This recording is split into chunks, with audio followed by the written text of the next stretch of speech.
Tidak ada celah pengusaha menengah itu masuk. Dia bisa masuk hanya di subkon. Ya. Pada akhirnya subkonnya mati kan akhir ini. Dia kembali membuka kesempatan tenaga kerja yang lebih banyak. Menaikkan upah regional mungkin salah satu cara juga ya, saya kira ya. Kita adalah kelompok menengah yang rentan miskin. Makanya kita menuntut hak kita. Apa negara yang bisa berikan kepada kelas kita menengah? Dia ingat Gus, kelas tengah adalah barometer kemajuan sebuah negara. Ya. Jelas itu. Assalamualaikum warahmatullahi wabarakatuh. Jumpa lagi dengan kami di acara Ngopi, Ngobrol Politik Indonesia.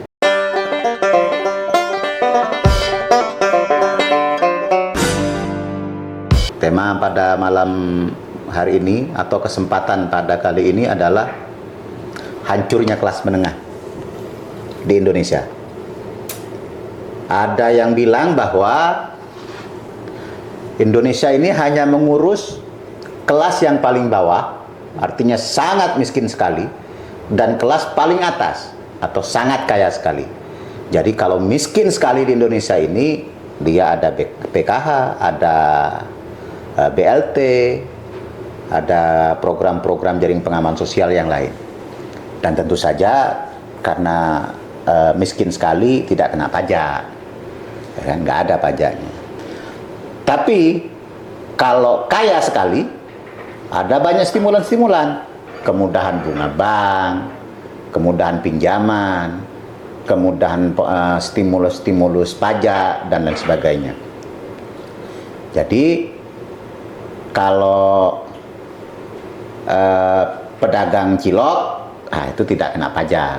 Tapi kalau punya restoran, restorannya kena pajak. Tapi kalau sudah sangat besar sekali, ya sudah tidak perlu kerepotan pajak. Kalau miskin bisa pakai Pertalite, BBM bersubsidi. Kalau kelas menengah harus Pertamax atau turbo. Nah, kalau punya pom bensin nggak ambil pusing. Mau pakai Pertamax, Pertalite, turbo, nggak perlu ambil pusing. Nah, kalau Anda kelas menengah, Anda harus pakai Pertamax atau turbo, dan Anda harus bayar pajak PPN plus PPH. Ya, hitung-hitung 11% lah. Hadir bersama saya pada kesempatan hari ini ada Bung David Tampu Bolon. Beliau ini pelaku usaha, pernah di BUMN. Robert. Robert Tampu Bolon. Beliau ini seorang profesional, pernah di BUMN. Ya, nanti bisa memberikan perspektifnya. Ada juga dua penghuni tetap Ngopi, Dedi Jaya sama Diko Nugraha. Mungkin kita mulai dari Bang Robert. Silakan Bang, gimana Abang melihat ini kelas menengah kita ini kok kayaknya jatuh semua ke sini? Pengangguran, PHK dan lain sebagainya makin meningkat. Iya. Makasih, Mas.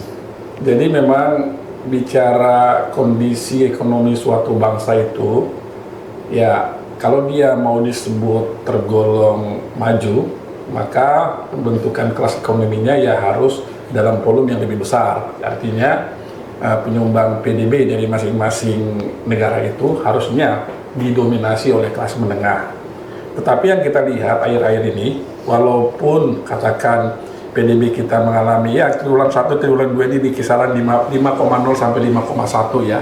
Walaupun misalnya growth kita juga bisa sampai 5,11. Nah, tetapi yang terlihat tadi Mas Ali sampaikan, kelas menengah yang harusnya mendominasi kelompok ekonomi ini justru mengalami degradasi, saya kira ya. Jadi kemampuan kelas ekonomi ini, kelas-kelas menengah ini semakin lama semakin berkurang dan angkanya pun semakin turun. Ya karena apa? Tentu banyak faktor-faktor ya tadi ya. Nah, artinya kebijakan fiskal kita, kebijakan moneter kita tidak semata-mata mendukung dengan baik tumbuhnya kelas ekonomi ini, kelas menengah ini menjadi supaya bagaimana dia lebih dominan. Karena daya tahan ekonomi itu sebenarnya ketika kelas ekonomi itu banyak jumlahnya, volumenya, maka daya tahan ekonomi itu dengan sendirinya juga akan semakin baik. Nah, kesempatan tenaga kerja yang semakin berkurang ya, daya beli yang semakin berkurang, walaupun sebenarnya belanja pemerintah di periode 1 tahun ini harusnya semakin banyak karena konsumsi pemerintah, karena ada pemilu, ada pilkada serentak, idealnya akan mengangkat ya perekonomian kita. Tetapi hanya sebatas, mungkin konsumsi pemerintahnya tambah, konsumsi rumah tangganya mungkin sedikit bertambah, tetapi pembentukan kelas menengah tadi masih terasa ya. Semakin lama semakin kurang kuatnya kelas ekonomi, kelas menengah kita ini. Saya kira memang banyak hal yang harus kita buat, terkhusus mungkin kebijakan-kebijakan yang sifatnya fiskal maupun kebijakan moneter yang pemerintah punya kemampuan untuk mengatur segala sesuatu menyangkut ini, memberikan kemudahan, memberikan insentif, ya itu sebenarnya harus dilakukan oleh pemerintah dengan baik untuk memacu kembali kelas menengah ini agar dia tumbuh lebih banyak lagi. Saya kira itu mungkin yang bisa saya sampaikan. Kira-kira Bung Robert, dengan kondisi perekonomian kita yang seperti sekarang ini, PR pemerintahan ke depan ini kan tentu tidak mudah. Ada saran masukan kira-kira apa yang harus ditempuh? Ya, kembali membuka kesempatan tenaga kerja yang lebih banyak. Menaikkan upah regional mungkin salah satu cara juga ya, saya kira ya. Karena semakin banyaknya kesempatan masyarakat kita untuk bekerja atau daya serap terhadap tenaga kerja ini, maka akan membentuk kelas menengah baru lagi. Jadi kelas menengah itu akan semakin bertambah. Yang kedua memang ketahanan kita, ekonomi kita, kurs kita juga harus punya ketahanan, ya ekspor kita juga harus bertumbuh, ya impor kita juga harus terkendali, tidak hanya sebatas bahan-bahan mentah saja. Ini akan berakibat kepada naiknya kelas menengah kita ke depan. Nah, jadi memberi insentif, ya khususnya kebijakan fiskal juga mungkin salah satu cara. Jadi satu cara adalah bagaimana kita membuka lapangan pekerjaan lebih besar lagi, membuka kesempatan bekerja lagi untuk semua mungkin tingkatan golongan dengan segala kompetensinya. Sekaligus juga kita memberi insentif perpajakan untuk memudahkan kelas menengah ini lebih tinggi, lebih cepat pertumbuhannya. Saya kira itu mungkin. Det, ada ini Det? Iya, ya mungkin memang ini kan kalau kita ini kan hasil dari kebijakan periode ini ya, gitu kan. Kalau kita ngelihat itu, saya mau ngambil salah satu contoh saja di dunia konstruksi lah, gitu ya. Ketika kelas menengah ini tidak dijaga, nggak ada penjaminannya, gitu ya. Ini kan berbeda dengan periode sebelumnya nih. Nah, ini kan regulasi juga sebetulnya harus juga melindungi kelompok menengah. Anda bisa bayangkan kalau perusahaan besar perusahaan menengah harus bertarung melawan perusahaan besar dalam sebuah tender, ya pasti kelipat. Kalau tidak ada pembatasan. Kalau dulu kan ada kelas besar, kelas kecil, kelas menengah gitu loh. Dan itu punya porsi. Nah, kalau hari ini kan kita lihat semua kan tergarap oleh perusahaan-perusahaan besar ya, gitu loh. Proyek-proyek pemerintah gitu lah, khususnya infrastruktur itu kan rata-rata hari ini kan yang kerjakan itu kan BUMN, ya kan? Tidak ada celah pengusaha menengah itu masuk. Dia bisa masuk hanya di subkon. Ya. Pada akhirnya subkonnya mati kan akhir ini. Banyak konstruksi kelas menengah ini kan hancur. Karena nggak ada regulasinya. Maksudnya ini juga harus ada regulasi, diberikan lagi sebuah perlindungan gitu loh. Kan BUMN juga bebas. Jadi BUMN masuk ke semua katakanlah pagu nilai gitu loh. Ini kan nggak ada nih. Kalau dulu kan ada batasan. Seingat saya dulu itu di atas 10 itu di bawah 10 itu BUMN nggak boleh masuk. Kira-kira gitulah zaman dulu itu kan. Nah, di atas 10 itulah baru BUMN masuk. Nah, kalau hari ini semua proyek infrastruktur itu Pemda juga hari ini mainnya begitu. Dikumpulkan semua gitu kan, dijadikan 50 miliar misalnya gitu kan. Yang harusnya ini bisa dibuat beberapa paket gitu kan. Untuk padat karya lah ya. Untuk padat karya sehingga itu bisa hidup usaha menengah itu. Nah, ini harus yang pertama catatannya ya memang regulasi itu juga harus dibenahi. Kalau ingin kelas menengah juga tumbuh. Sekarang kan kita banyak lah, kita lihat di medsos segala macam itu. banyak yang terhutang dengan BUMN, subkon itu sampai bangkrut, dan gitu kan. Karena kan kalau posisi kelas menengah itu selalu ada di bawah subkon itu kalau nggak benar bayarnya, ya itu habis. Ya. Bangkrut gitu loh. Iya, Itu iya, di iya. satu sisi ya, maksudnya mudah-mudahan pemerintahan ke depan itu ada regulasi yang untuk melindungi itu. Nama. Kelas kecil bisa hidup, kelas menengah bisa hidup, kan Semuanya gitu bisa kan. Kelas yang atas juga besar juga hidup gitu loh. Jadi bukan melahirkan konglomerasi lah ya. Bukan menghadirkan konglomerasi. Artinya ada kesempatan berusaha untuk Berusaha, semua gitu loh. Iya. komponen bangsa ini. Kan bertanding secara fair itu kan ketika di level yang sama. Level yang sama. Iya kan? Nah, di ring tinju juga kan gitu. Karena kadang-kadang Ya kan? begini Mas, kita membentuk ekosistem di bisnis ini. Katakanlah BUMN membentuk ekosistem dari mulai holding, anaknya, cucunya, cicitnya. Nah ini seluruhnya kan ekosistem. Yang kalau bisa dibilang, ketika ada proyek di atas nanti anaknya ngambil, anak proyek ini nanti cucunya yang ngambil, cicitnya. Jadi akhirnya tadi sama dengan Mas sampaikan bahwa ini mengurangi kesempatan orang untuk berusaha. Dia harusnya ada regulasi untuk pagu tertentu baru dia bisa. Tetapi untuk kelas menengah tadi, khususnya mungkin pengusaha menengah dan pengusaha kecil itu diberi UKM, juga ruang. UKM lah ya. UKM diberi kesempatan. Jadi bilangan besarnya dapat gitu loh. Jadi pelaku ekonomi itu semakin banyak, makin tersebar, semakin terdistribusi. Itu mungkin. Iya. Kok mana kok? Ya, baik Gus. Memang sih jujur saya resah ya. Karena mungkin saya menjadi bagian kelas yang kita bahas.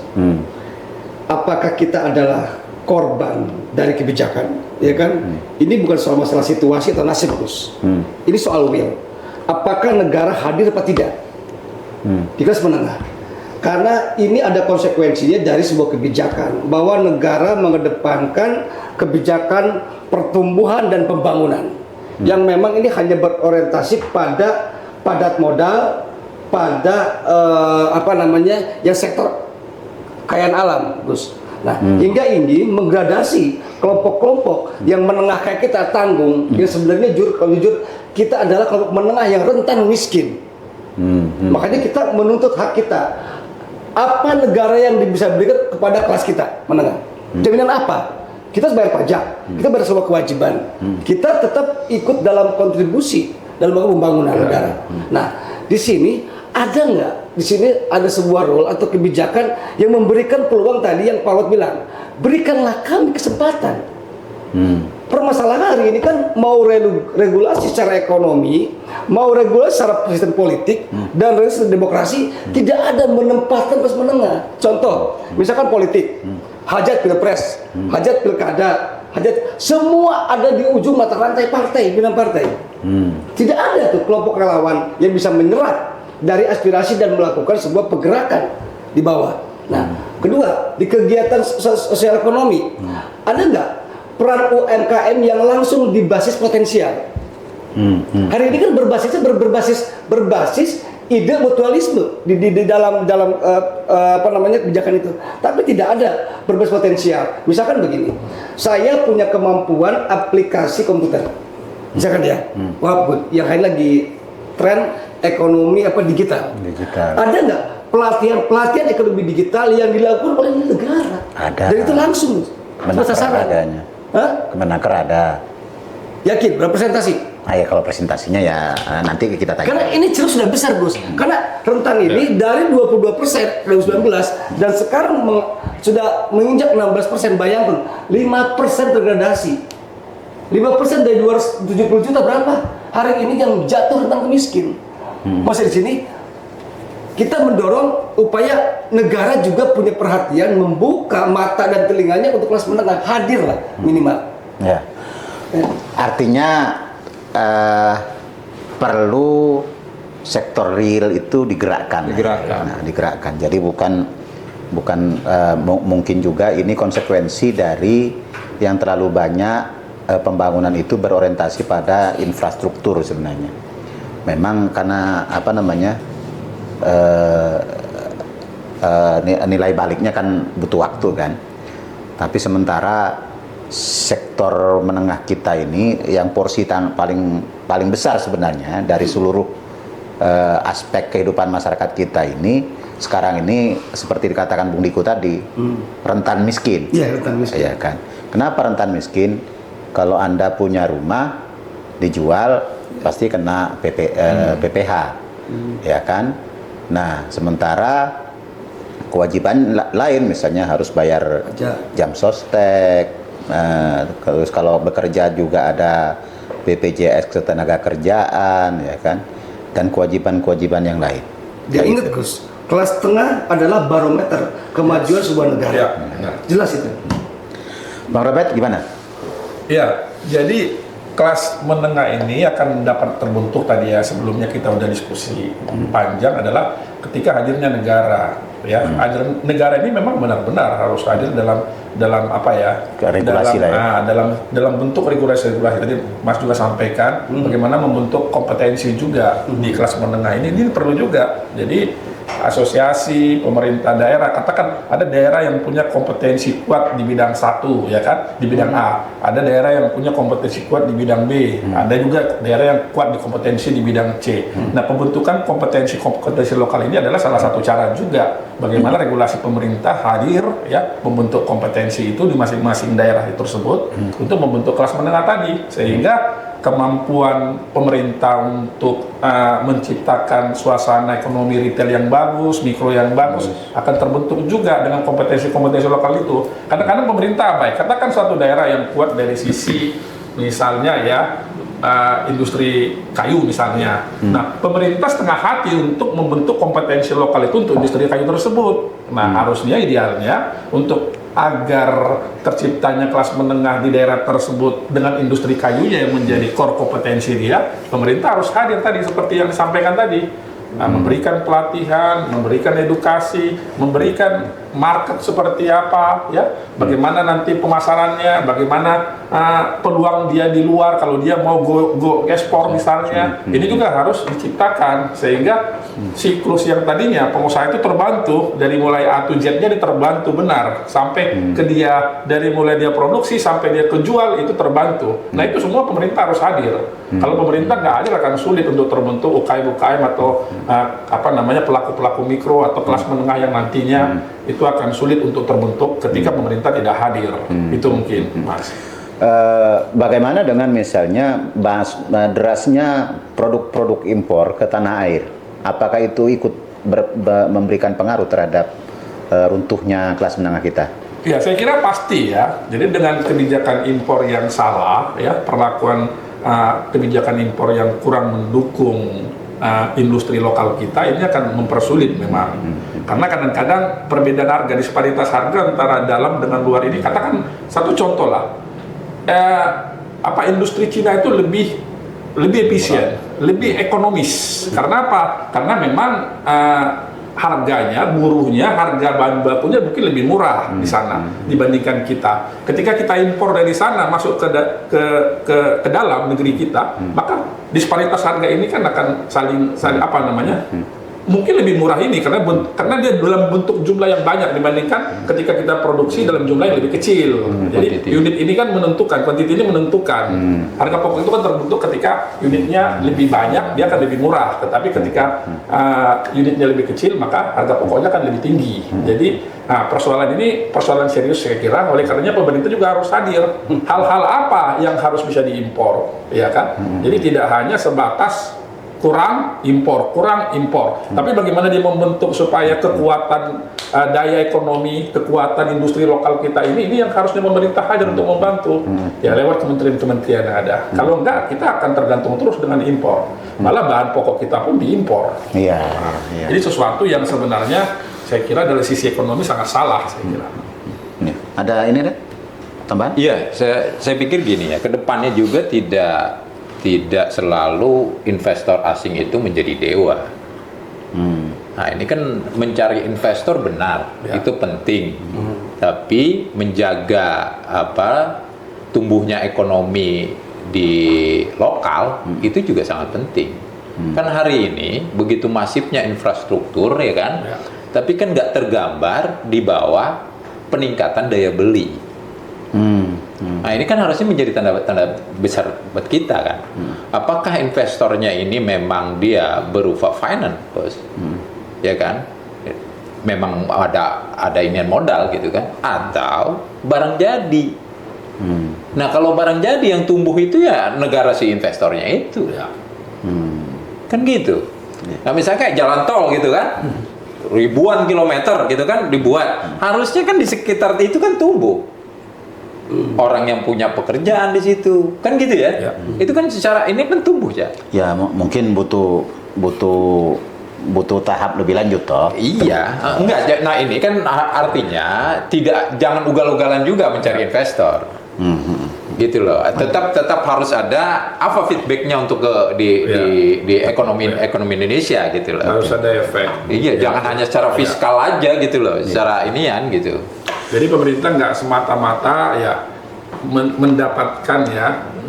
mendapatkan keuntungan fiskal atau keuntungan benefit yang lain lah. Tetapi pemerintah juga harus benar-benar berperan bagaimana industri itu punya multiplier untuk daerahnya, ya, untuk lingkungannya, untuk tenaga kerjanya. Jadi tadi setuju saya kira memang kita harus tentukan industri mana sebenarnya yang harusnya masuk sebagai investasi dari luar, gitu. Dan kita perbaiki juga investasi dalam negeri kita ini supaya capital flow-nya juga nggak keluar. Belakangan ini kan kita tahu bank juga misalnya, ya asuransi juga banyak capital flow yang keluar. Jadi ini yang memang pemerintah harus hadir di sini supaya membenahi lebih rinci, lebih detail hal-hal tadi. Oke. Ya, paling tambah sedikit, Bos. Jangan sampai pada masa ini akut. Karena kelas menengah ini orang yang bisa menciptakan gelombang positif ataupun dia bisa menciptakan gelombang negatif. Karena kelas menengah nih yang bisa membangun relasi atas bawah. Nah, di sini juga jangan sampai pemerintah ini hanya ngomong kelas elit, ya kan, yang tinggi modal dan memelihara yang miskin. Memelihara kemiskinan. Kemiskinan, ya kan, yang penting hidup, yang penting ada komoditas. Nah, hingga kelas menengah dianggap tidak ada. Nah, jangan sampai bukan dianggap tidak ada, dianggap yatim. Yatim. Jangan sampai ini yatim mengalami stres depresi akhirnya menciptakan gelombang negatif. Nah, di sini akhirnya negara dan kita punya cita-cita ekonomi emas 2045 ini kita jatuh hancur miskin sebelum pada masanya.